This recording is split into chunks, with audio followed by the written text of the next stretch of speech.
एक महर्षि वन में एक कुटिया के बाहर बहुत देर तक खड़े खड़े भिक्षा मांग रहे थे। कुटिया के द्वार पर ही एक सुंदर नवयुवती अपने प्रेमी के ख्यालों में खोई हुई थी। उसे होश ही नहीं था कि कुटिया के बाहर कोई याचक खड़ा है। ऋषि उस कन्या को देखता है और अपना स्वर और ऊंचा कर लेता है, भिक्षाम देहि, भिक्षाम देहि। किंतु वह युवती अपने पति की यादों में ऐसा खोई थी कि उन ऊंची पुकारों का भी उसे आभास नहीं हुआ और वह अपने चेहरे पर मंद मंद मुस्कान लिए उसी प्रकार बुत बनी बैठी हुई अपने पति द्वारा पहनाई हुई स्वर्ण मुद्रिका को निहार रही थी। इस प्रकार बार बार अपनी याचना को अनसुना होता देख ऋषि को क्रोध आ गया और वह क्रोध में चिल्ला उठे, मेरा इतना घोर अपमान आज तक किसी ने न किया। मैं तुझे श्राप देता हूँ कि तू जिसके विचारों में लीन होकर तूने मेरा अपमान किया है वह तुझे ही भूल जाएगा। इतना सुनना था कि युवती कांप उठी और दौड़कर ऋषि के पैर पकड़ लिए और रोते रोते क्षमा याचना करने लगी। मुझे क्षमा कीजिए महाराज, मैंने जानबूझकर आपका अनादर नहीं किया। अपने स्वामी के विचारों में मैं इतना खोई हुई थी कि आपके आने का पता ही न चला। मुझ पर दया करें। युवती की प्रार्थना के बाद ऋषि का क्रोध कुछ शांत हुआ। श्राप वापस नहीं लिया जा सकता था, पर उन्होंने उसका प्रभाव सीमित कर दिया। ठीक है, जिस पल तेरा स्वामी यह स्वर्ण मुद्रिका देख लेगा उसी क्षण उसे सब कुछ याद आ जाएगा। ऋषि वहां से चले गई और वह युवती रोती रह गई। यह ऋषि थे अपने क्रोध के लिए विख्यात ऋषि दुर्वासा और यह युवती थी महर्षि विश्वामित्र और स्वर्ग की अप्सरा मेनका की पुत्री शकुंतला। शकुंतला के पति थे हस्तिनापुर के राजा दुष्यंत और यह प्रेम कहानी है राजा दुष्यंत और शकुंतला की। शकुंतला स्वर्ग की अप्सरा मेनका और ऋषि विश्वामित्र की पुत्री थी। ऋषि विश्वामित्र की तपस्या भंग करने देवराज इंद्र ने अप्सरा मेनका को वहां पर भेजा था। मेनका ने अपने रूप और यौवन से ऋषि विश्वामित्र की तपस्या भंग कर दी और दोनों के संसर्ग से शकुंतला का जन्म हुआ। जन्म उपरांत ही मेनका ने शकुंतला का त्याग कर उसे वन में छोड़ दिया। शंकुत नामक पक्षी से नवजात शकुंतला की रक्षा कर कण्व ऋषि अपने आश्रम ले आए और पक्षी के नाम पर उसका नाम शकुंतला रखा। आश्रम में ही शकुंतला का पालन पोषण हुआ। युवा होने पर शकुंतला अपनी मां मेनका की तरह ही रूपवान हुई। एक दिन आखेट खेलते हुए हस्तिनापुर नरेश दुष्यंत वन में आए और कण्व ऋषि के दर्शन की अभिलाषा में उनके आश्रम पधारे। द्वार से ही उन्होंने ऋषि को पुकारा। पुकार सुनकर शकुंतला बाहर आई। शकुंतला के रूप को देखकर राजा दुष्यंत मुग्ध हो गए। शकुंतला ने उन्हें बताया कि कण्व ऋषि तीर्थ यात्रा पर गए हैं। जब राजा दुष्यंत ने शकुंतला का परिचय मांगा तो शकुंतला ने बताया कि वह कण्व ऋषि की पुत्री है। कण्व ऋषि आजन्म ब्रह्मचारी थे। अतः शकुंतला का परिचय सुन राजा दुष्यंत आश्चर्य में पड़ गए। तब शकुंतला ने अपने जन्म और त्याग की कथा का वर्णन करते हुए बताया कि वह कण्व ऋषि की दत्तक पुत्री है।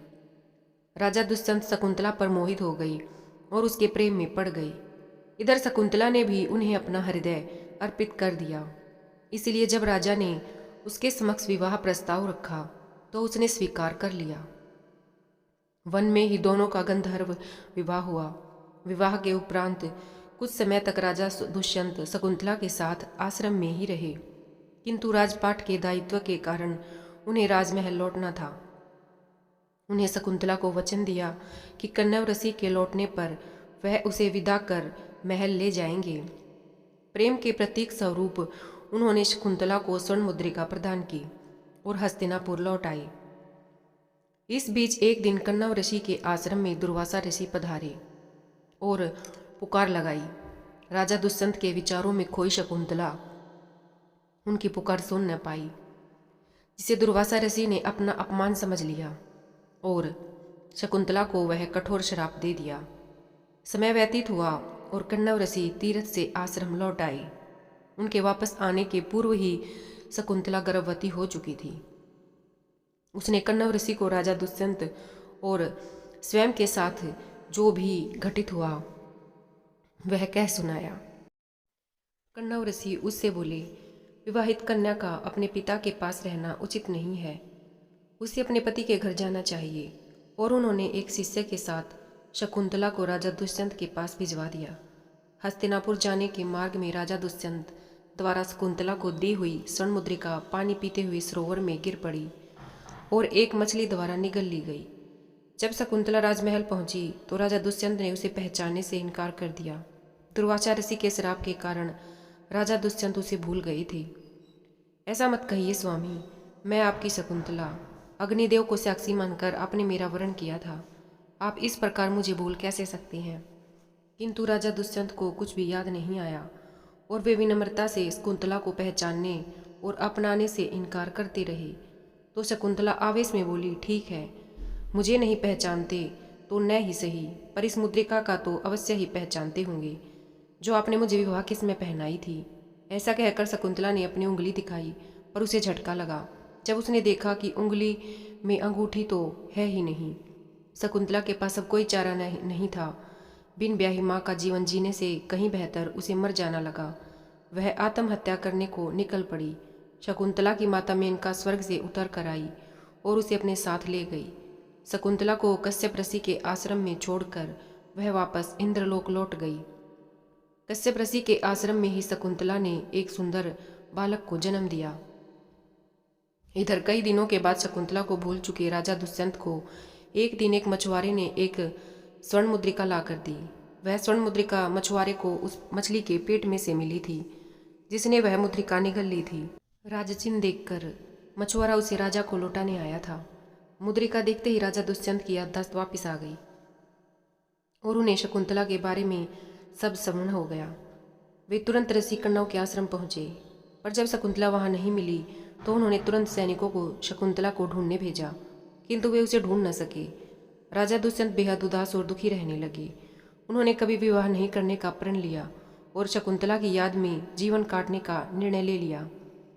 इधर स्वर्ग में देवासुर संग्राम छिड़ा हुआ था।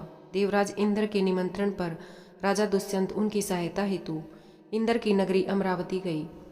युद्ध में विजयी होने के उपरांत वे आकाश मार्ग से वापस लौट रहे थे कि उन्हें कश्यप ऋषि का आश्रम दिखाई पड़ा और वे उनके दर्शन के लिए रुक गए। आश्रम के आंगन में राजा दुष्यंत ने देखा कि एक बालक शेर के बच्चों के साथ खेल रहा है, जिसे देख उनका प्रेम उमड़ आया। वे उसे गोद में उठाने के लिए जैसे ही आगे बढ़े, शकुंतला की सखी ने उन्हें रोकते हुए कहा, राजन, इस बालक को न छुएं। जो भी इसे छुएगा उसकी भुजा में बंधा काला धागा नाक बनकर उसे डस लेगा। किंतु राजा दुष्यंत बालक को देखकर इतने भाव विभोर हो गए कि स्वयं को रोक न सके और बालक को अपनी गोद में उठा लिया। गोद में उठाते ही बालक की भुजा में बंधा काला धागा टूटकर गिर पड़ा। शकुंतला की सखी को ज्ञात था कि जब भी बालक का पिता उसे अपनी गोद में उठाएगा तो उसकी भुजा में बंधा काला धागा टूटकर गिर जाएगा। उसने जाकर शकुंतला को पूरी बात बता दी। शकुंतला राजा दुष्यंत के पास गई तो वे उसे पहचान गए। समय याचना कर उन्होंने उसे राजमहल चलने को कहा। शकुंतला मान गई। फिर कश्यप ऋषि की आज्ञा लेकर वे हस्तिनापुर लौट आई। इस तरह दोनों की प्रेम कहानी पूर्ण हुई। दोनों के पुत्र का नाम भरत था, जो आगे चलकर एक पराक्रमी राजा हुए और उनके नाम पर ही हमारे देश का नाम भारतवंश पड़ा।